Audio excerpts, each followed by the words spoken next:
Bismillahirrahmanirrahim. Assalamualaikum warahmatullahi wabarakatuh. Alhamdulillahirabbil alamin. Segala puji bagi Allah yang telah memberikan kesempatan bagi kita, Bapak dan kalian bertemu kembali pada hari yang dimuliakan ini. Baiklah, sebelum kita memulai pembelajaran, lebih utama kita berdoa. Berdoa mulai. Bismillahirrahmanirrahim. Rabbi zidna ilma warzuqna fahma waj'alni minas sholihin. Rabbana atina fid dunya hasanah wa fil akhirati hasanah wa qina adzabannar. Walhamdulillahirabbil alamin. Alhamdulillah. Baiklah, pada hari ini kita akan mempelajari, memahami tentang binatang haram. Materi fikih ini diambil pada semester 1 akhir.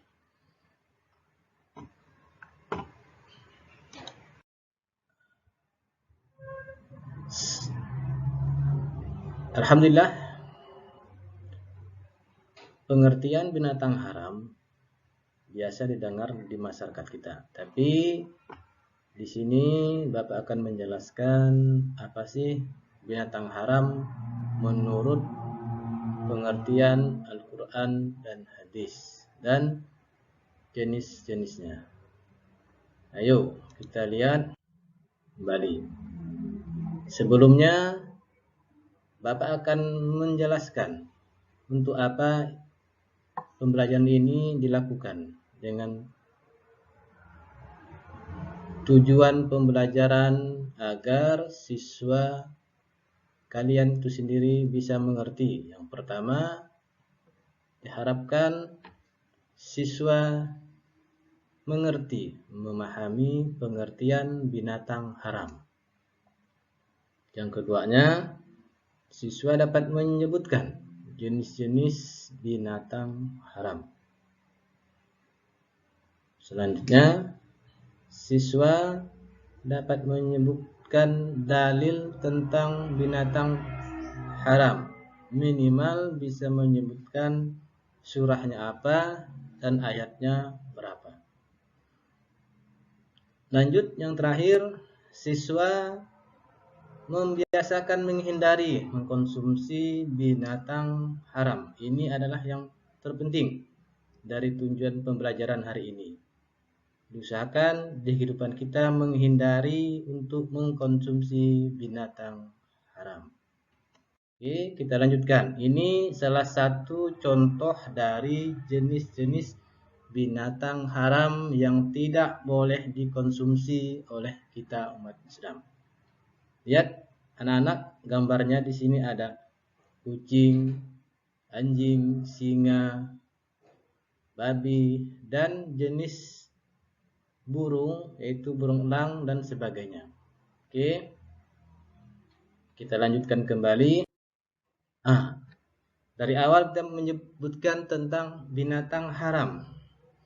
Binatang haram, tapi belum dijelaskan apa sih sebenarnya pengertian binatang haram. Baiklah, Bapak akan menjelaskan tentang apa sebenarnya binatang haram. Binatang haram adalah binatang yang tidak boleh dimakan karena diharamkan oleh Allah dengan alasan akan berpengaruh buruk terhadap jiwa dan raga manusia. Maksudnya dari segi kesehatan kita sendiri akan berpengaruh, dari pikiran kita sendiri akan berpengaruh. Di sampingnya ini, pengertian binatang yang haram dimakan hampir sama, cuman ini agak diringkas. Binatang yang haram dimakan adalah semua jenis binatang yang diharamkan, yang tidak ada kecuali, tidak ada dispensasi atau pengurangan oleh Allah dan Rasul-Nya untuk dikonsumsi oleh umat muslim. Pak tegaskan, oleh umat muslim. Selain dari itu terserah. Kita lanjutkan pembelajaran hari ini setelah mengerti tentang arti binatang haram. Mudah-mudahan siswa-siswi tahu nanti ditanya oleh salah satu guru apa sih sebenarnya binatang haram? Dan ini ditampilkan jenis-jenisnya cukup banyak. Yang pertama, coba didengarkan, bangkai binatang darat kecuali belalang. Jadi belalang boleh dimakan kecuali belalang boleh dimakan atau halal. Tapi ada ketentuan. Seandainya orang yang memakannya menganggap belalang itu menjijikkan, itu bisa berubah hukumnya menjadi haram. Lanjut, darah kecuali hati dan limpa, daging babi dan semua jenis dari binatang itu, termasuk bulunya, bahkan yang orang bikin minyaknya itu pun tidak boleh. Semuanya haram dari binatang babi, termasuk anjing. Lanjut, binatang yang disembelih tanpa menyebutkan nama Allah. Ini lebih penting sekali. Walaupun binatang yang disembelih itu binatang yang halal, contohnya ayam, sapi, kambing dan sebagainya. Kalau disembelih tanpa menyebut nama Allah, minimal bismillahirrahmanirrahim, itu menjadi bangkai hewan, walaupun hewan itu adalah halal. Lanjut, binatang yang mati tercekik. Lanjut, binatang yang hidup dua alam. Di sini dia hidup di darat dan di air. Contohnya katak, buaya dan sebagainya. Ini tidak boleh dimakan. Binatang yang mati karena jatuh, baik jatuh di jurang, jatuh di lumpur, hingga tidak bisa bangkit dan mati, maupun jatuh ke sungai dan tenggelam. Dan itu tidak boleh dimakan, walaupun binatang itu adalah binatang yang halal. Lanjut, binatang yang mati karena ditanduk oleh binatang lain. Maksudnya begini anak-anak, binatang ini sedang berkelahi dan salah satu binatang mati karena ditanduk oleh lainnya. Itu tidak boleh dimakan, hukumnya haram. Yang selanjutnya, binatang yang mati karena dimakan binatang buas. Contohnya, harimau yang memangsa kambing. Kambing itu mati, itu tidak boleh dimakan. Lanjut, binatang yang dilarang untuk membunuhnya. Binatang yang dilarang untuk membunuhnya. Selanjutnya, binatang yang diperintahkan untuk membunuhnya. Sama. Ini artinya binatang yang dilarang untuk membunuhnya, binatang yang telah dilatih untuk berburu. Binatang yang bertaring, punya kuku tajam atau cakram tajam, salah satunya harimau, singa, itu binatang yang haram, mempunyai ciri gigi atau taring yang tajam, runcing. Yang keduanya punya cakar yang tajam. Kalau jenis burung itu termasuk jenis burungnya elang dan burung hantu, dan fungsi cakar itu untuk mencengkeram mangsanya. Itu dikatakan oleh semua ulama termasuk binatang yang haram. Dan selanjutnya yang terakhir, binatang yang menjijikkan karena bentuk rupanya. Jadi baru melihat bentuknya sudah menjijikkan, itu termasuk binatang yang haram. Dan ini sebagian dari jenis-jenis binatang yang haram dimakan. Bagaimana Pak kalau kita menemukan binatang yang mati karena sakit? Di sini tidak disebutkan binatang yang mati karena sakit. Kita masuk ke poin yang ini. Binatang yang disembelih tanpa menyebut nama Allah. Di situ. binatang yang sakit dan tidak sempat disembelih dengan menyebut nama Allah termasuk binatang yang haram dimakan. Jelas sudah? Walaupun ayam sakit, mati, tidak boleh dimakan. Dari keterangan ini, mudah-mudahan para siswa mengerti dan kita lanjutkan kembali. Ini yang terpenting. Setiap kita belajar fikih, pasti ada dalil yang harus disebutkan ataupun yang meyakinkan diri kita untuk apa sih sebenarnya materi ini. Tentang binatang haram, Al-Quran telah menjelaskan dalam surah Al-Maidah ayat 3. Bisa kalian baca di sini, sudah tertera dan bisa dihafalkan. Kita lanjutkan.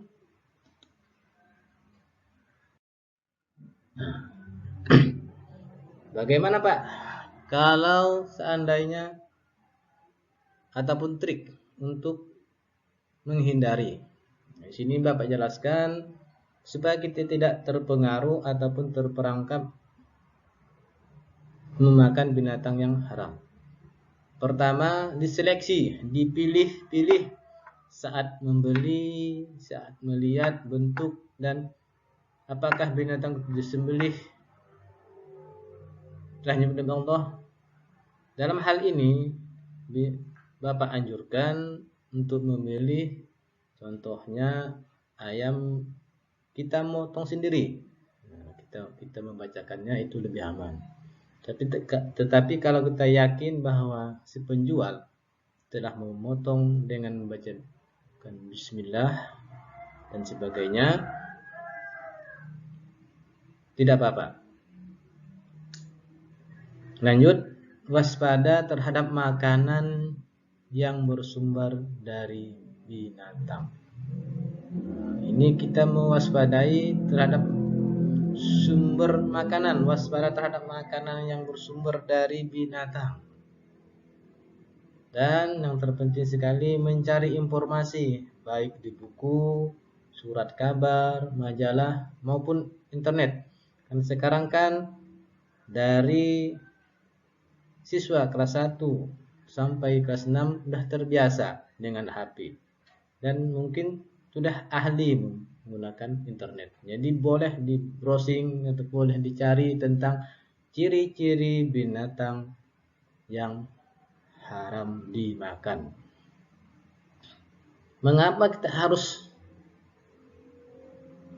menghindari ataupun jangan sampai memakan binatang haram? Jadi pasti ada efeknya atau mudaratnya atau efek keburukan dari kita mengkonsumsi ini. Sini Pak jelaskan yang pertama, yang paling utama adalah akan menjauhkan diri kita dari rahmat Allah. Itu sangat penting.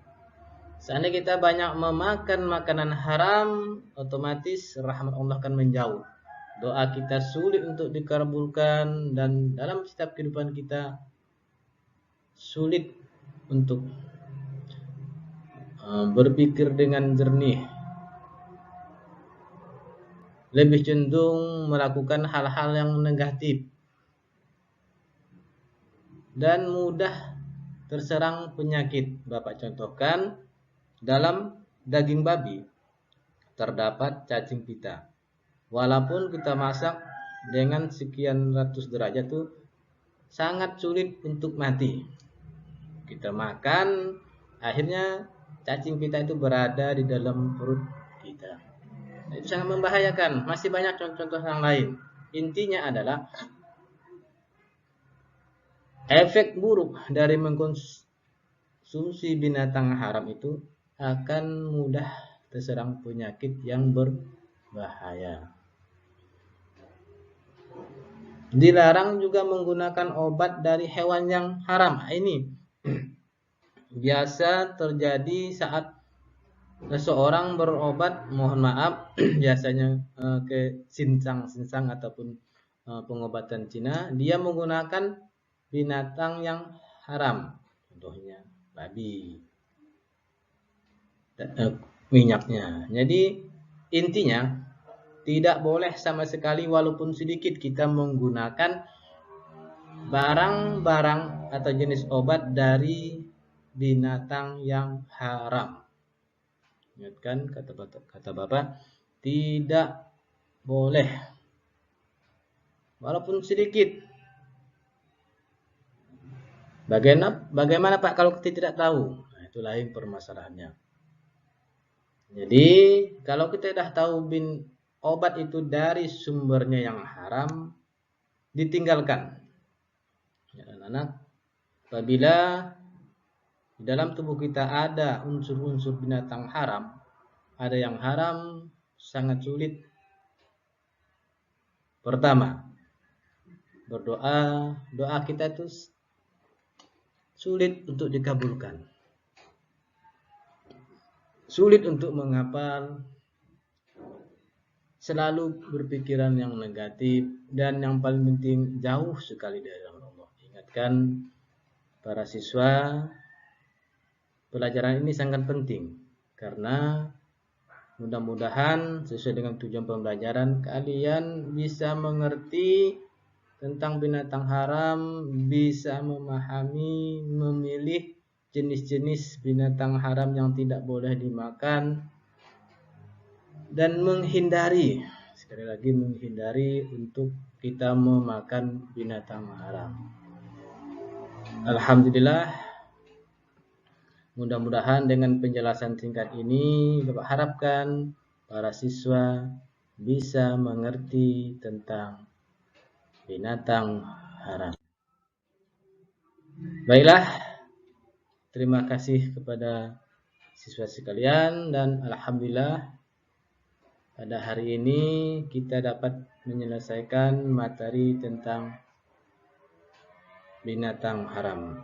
Baiklah, lebih utamanya dan lebih abdulnya, marilah kita tutup pembelajaran ini dengan doa akhir majelis.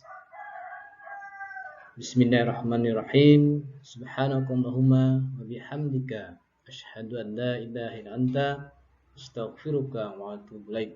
Allahumma shalli ala sayyidina Muhammad wa ala ali sayyidina Muhammad wa la haula wa la quwwata illa billahil walhamdulillahi rabbil alamin. Assalamualaikum warahmatullahi wabarakatuh.